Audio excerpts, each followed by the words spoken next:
The wind was a sculptor on the plains, carving away at the land until only the hard truths of rock and dust remained. It had done the same to Elias Thorne. It had scoured him down to bone and silence, leaving him a solitary figure against the vast, unforgiving canvas of his own making.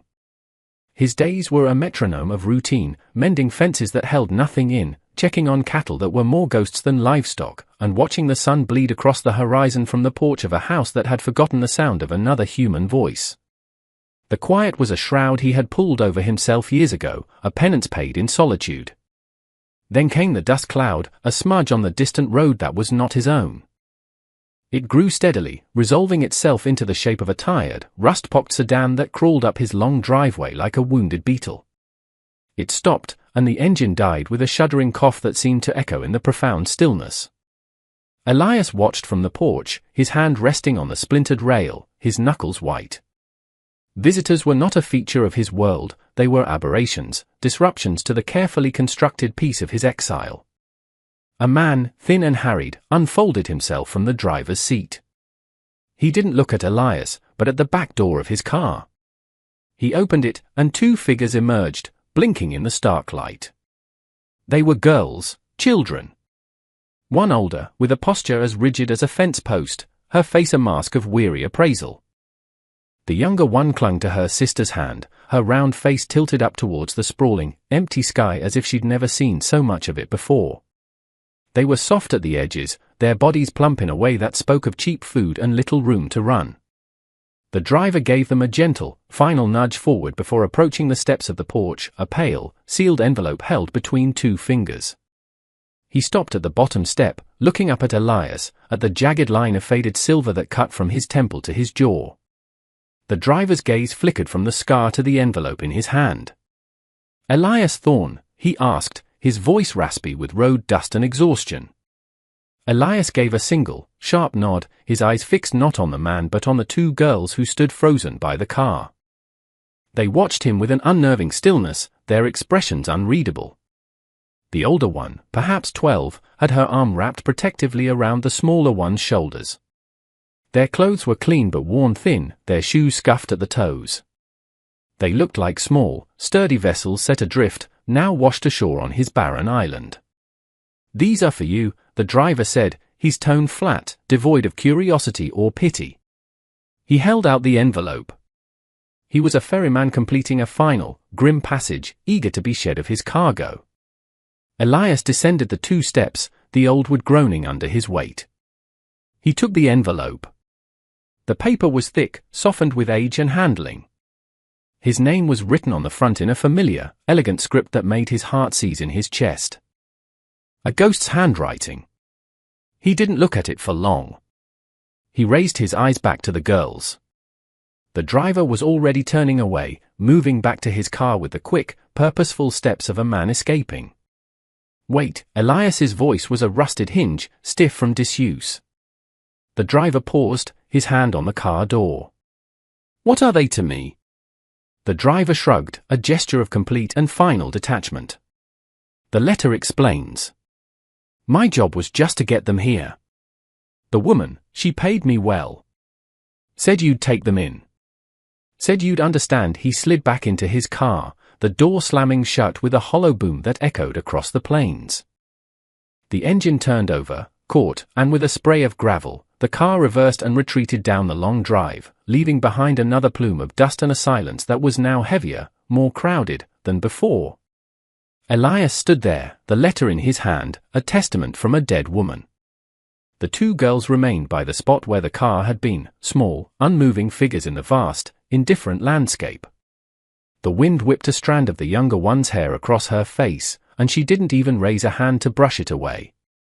He turned without a word and walked back into the house, leaving the door open behind him. It was not an invitation so much as an inevitability. After a long moment, he heard the soft scuff of their shoes on the wooden porch, a hesitant crossing of the threshold.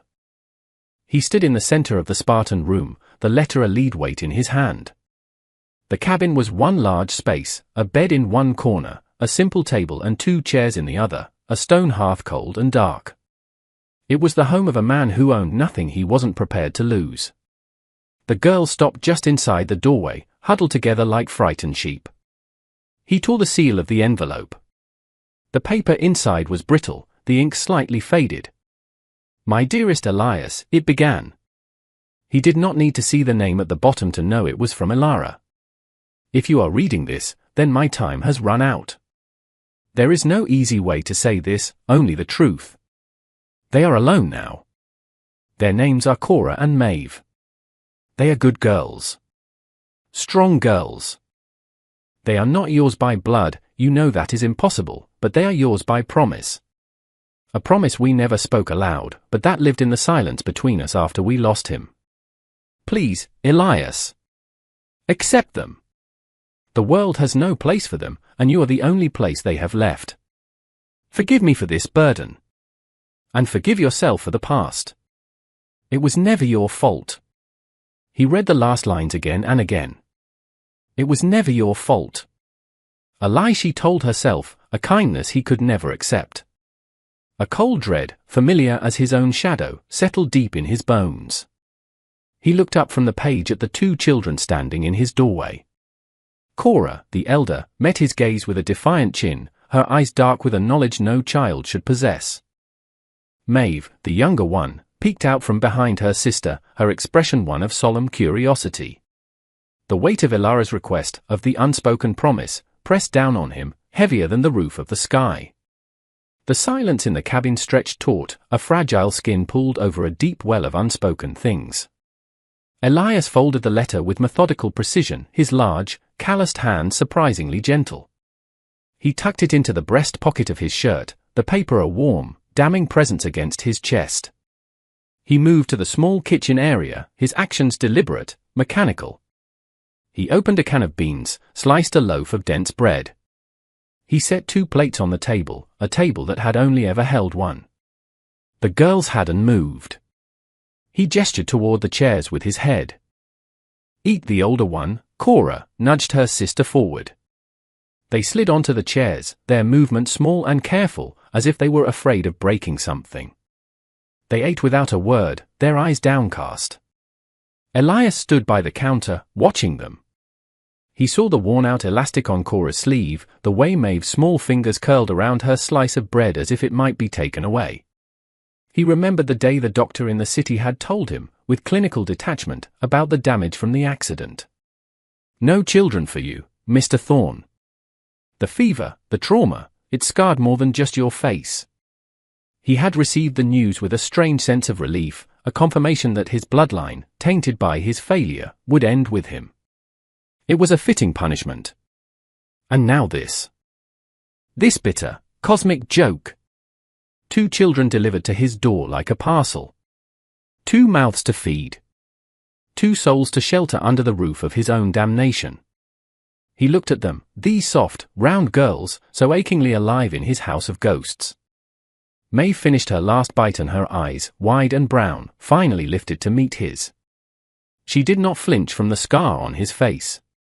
She simply watched him, a long, unblinking stare that seemed to be taking a measure of his soul. Cora felt the man's eyes on them. They weren't cruel eyes, not like some of the others had been. They were just empty. Like the house. Like the land outside.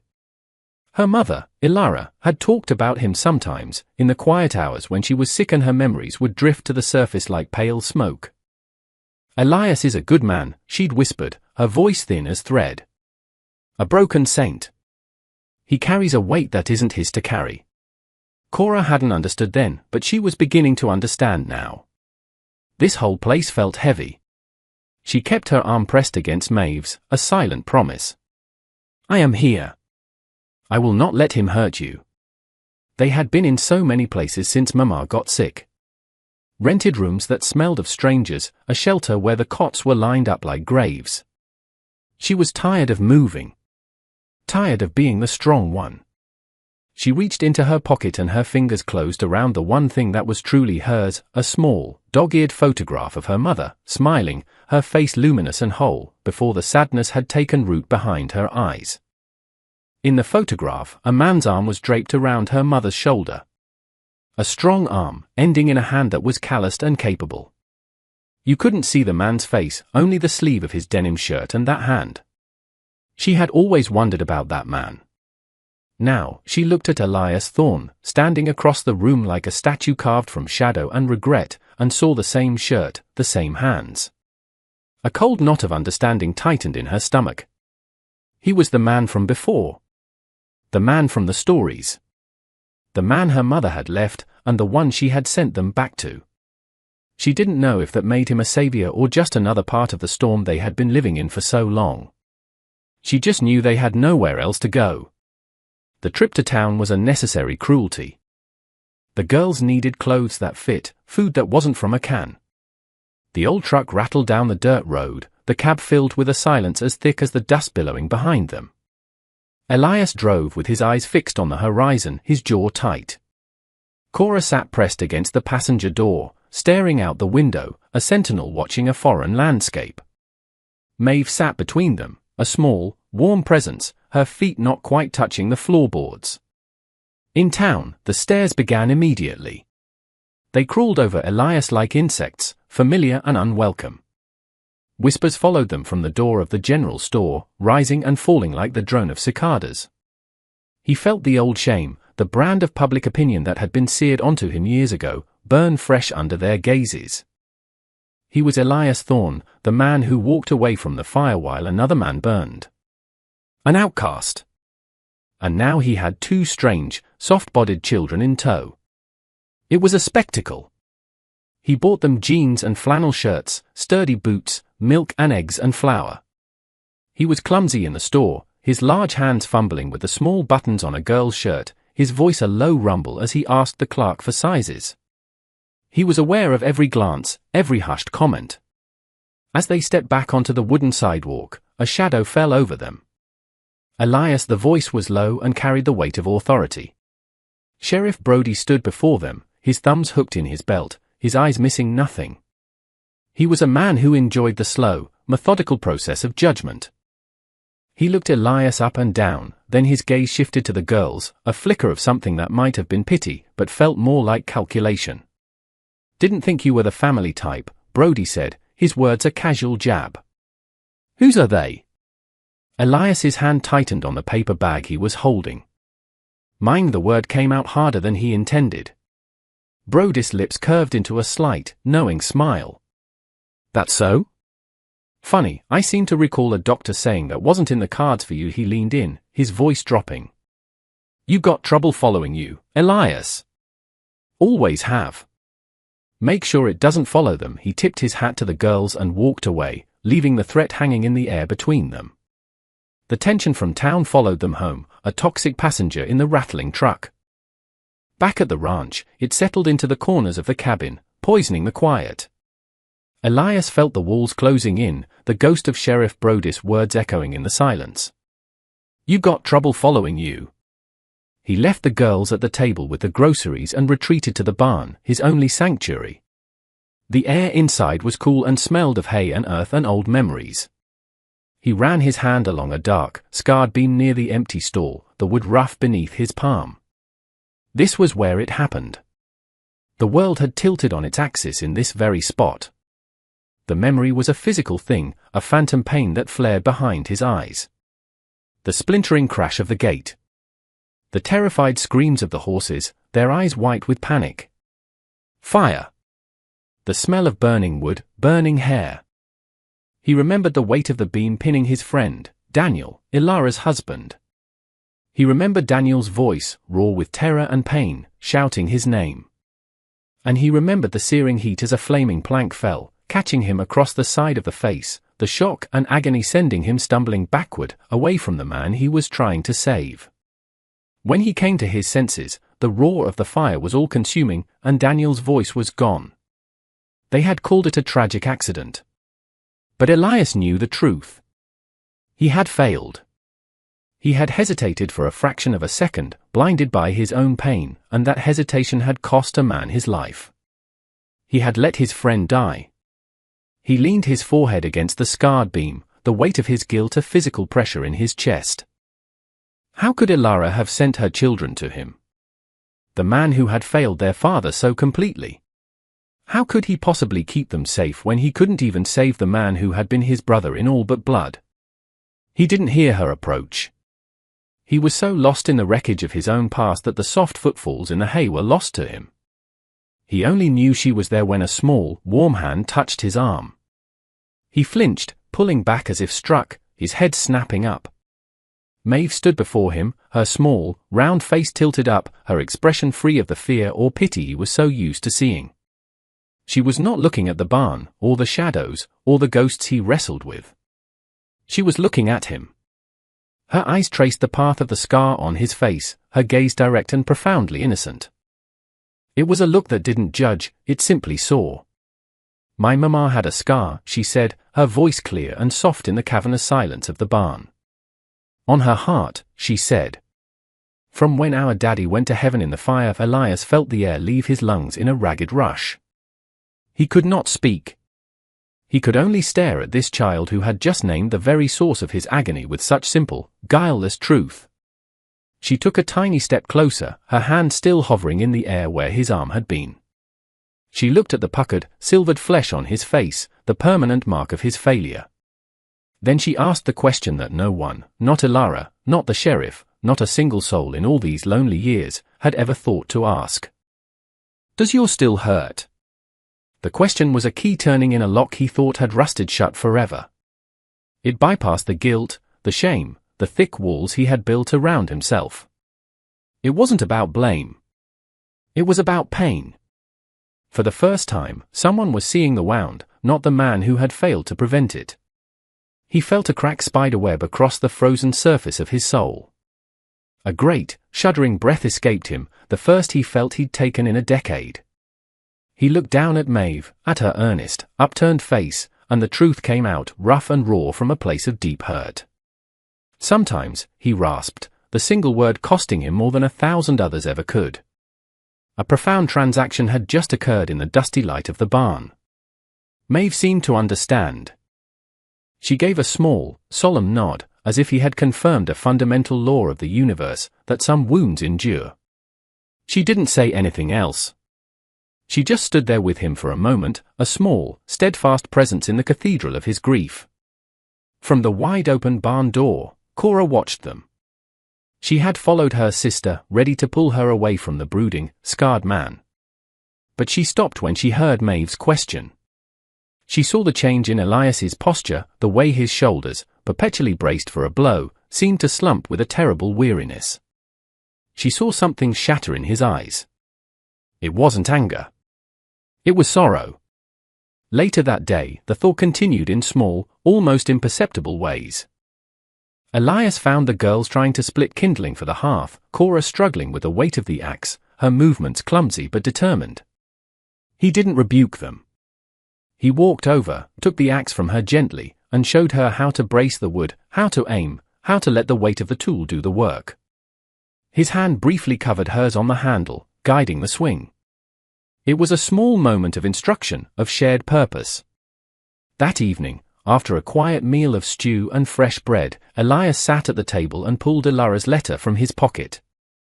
He read it again, but this time, the words were different. "Forgive yourself. It was never your fault." Before, they had felt like an undeserved absolution. Now, filtered through the lens of a child's simple question, they felt like a plea. A plea from a woman who had known his heart, who had seen his goodness beneath the guilt, and who had trusted him with the most precious parts of her own broken heart. The next afternoon, the dust cloud appeared again on the horizon. Predictable as a coming storm. The familiar shape of Sheriff Brody's truck crested the hill, a harbinger of the world's judgment. A few weeks ago, the sight would have sent a cold dread coiling in Elias's gut. He would have felt the impulse to retreat, to hide himself and the girls away from the coming interrogation. But something had shifted. He stood on the porch, watching the truck approach, and he did not feel the old, familiar fear. He felt a slow, rising tide of defiance.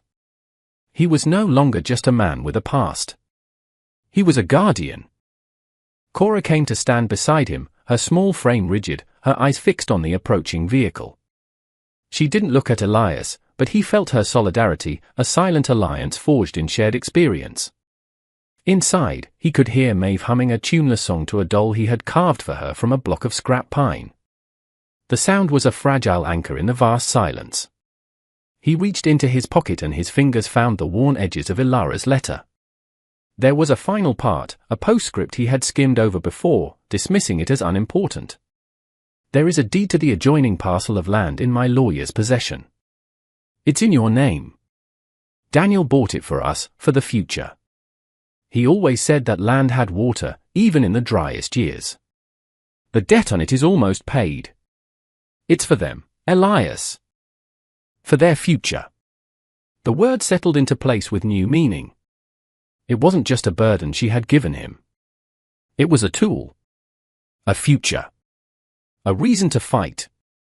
The truck crunched to a halt. Sheriff Brody got out, a sheaf of official-looking papers in his hand. His expression was grimly triumphant. But as Elias looked past him, at the two girls who were now his charge, his responsibility, his unexpected and fragile hope, he knew this was not an ending. The fire had taken one life and scarred another. But from the ashes, something new was trying to grow.